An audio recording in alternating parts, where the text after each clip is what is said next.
tonight for the hit show Gossip Girl. She's on stage with her band, The Pretty Reckless. They're on a world tour right now. Please welcome Taylor Momsen, everybody. Hello, and thanks for coming. Hello, thank you for having me. How are you? I'm good. Now, you were born in the 90s, but you grew up listening to, let's get this straight, the Beatles, Led Zeppelin, The Who, and Pink Floyd. Do you just have really cool parents? I do. I have. My dad's a big rock and roll fan, so lots of vinyl in my house. So you grew up listening to vinyl? Yeah. Awesome. Yeah. We didn't get our first CD player until I was like, I don't know, 8 years old or something. So about 5 years ago. Something like that. Too easy. Did 90s music just not resonate with you? And be careful how you answer, because 90s music is right in my wheelhouse. I'm a giant. I mean, I'm like a giant Soundgarden fan. You know, Nirvana, obviously. So absolutely, Oasis, giant Oasis fan. And of course, right here. Of course, Blink-182. How are you not going to be a Blink-182 fan? You know. Thank you, that's awesome.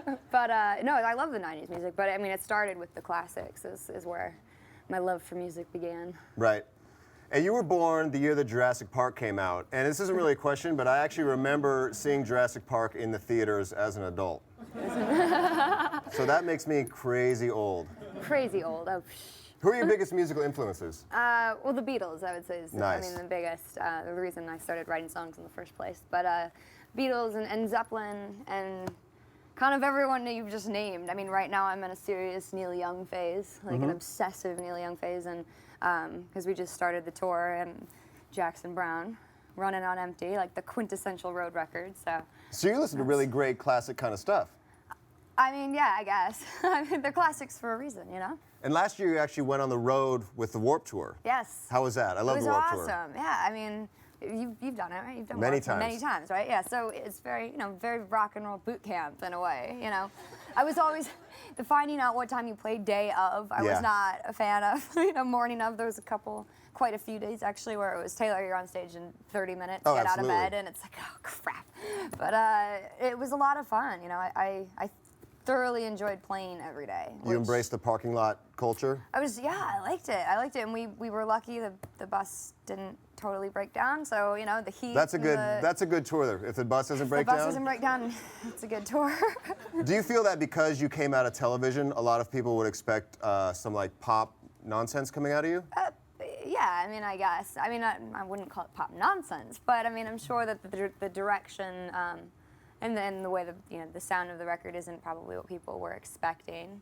I mean, it's a rock and roll record, you know. A lot of people come out with that are actors and want to try and cross over to be a musician. They kind of write they'll work with a producer and they'll come up with some kind of throwaway song. I don't want to name names, but you know what I'm talking about, exactly. Yes, I do. Well, no, I mean, the thing is, I would consider myself a musician who also acts. You know, I mean, I'm sure you know. You always, at least in the beginning, you need to have something else to subsidize your life. You know, and then acting for me is a job that I thoroughly enjoy. But music's been my life. I've been writing since I was 5 years old and singing since I can remember, and it's been something I've worked on my entire life. And finally wrote a record's worth of material that I wanted people to hear.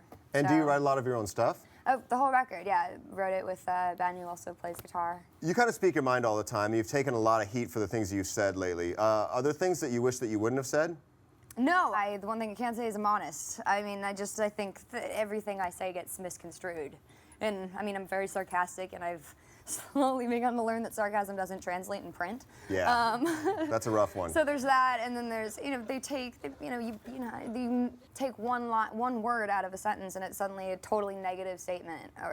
So a lot of what I say gets, when it's actually printed, misconstrued into something I wasn't actually trying to say. Do you think people take it too seriously? Well, yeah. I mean, it's music and TV. It's not. Of course, it's not life or death here, people. there's more important problems. I mean, I always find an interesting one. You know, like I've been on CNN.com, and it's like, really, that's what the news is reporting about. Okay.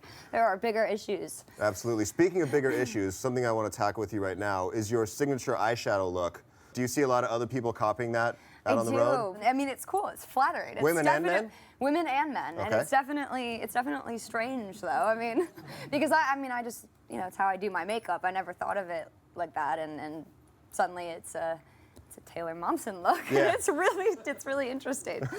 We took to the streets to get some questions from regular New York City teens. Are you cool to answer some of these? Absolutely. All right, roll it. How do you deal with people who are lame? Wait, she's a teen? I think it looks like she's in her mid-20s. How do you deal with people who are lame? I don't. Yeah. Okay, next one. How can I find true love? Did you understand what she said? We are going to Japan. How can you find true love? Exactly. I'll tell you when I know. I don't know. Okay, fair enough. Next question. Okay, so what's the best pickup line you've ever heard or used? Well, I don't know about best, but I was walking down the street in New York, and there was a homeless guy in the corner, and I don't remember exactly what he said, but I know that the end of it was like, "Hey, baby, something, something." And the best part about it is when you're done with me, you can drop me off anywhere. Yikes. And I was, so that's one that stuck in my mind. It was definitely gave me a laugh. Awesome. Thank you so much for being Thank here. you Really so appreciate it. much. Taylor Momsen, everybody.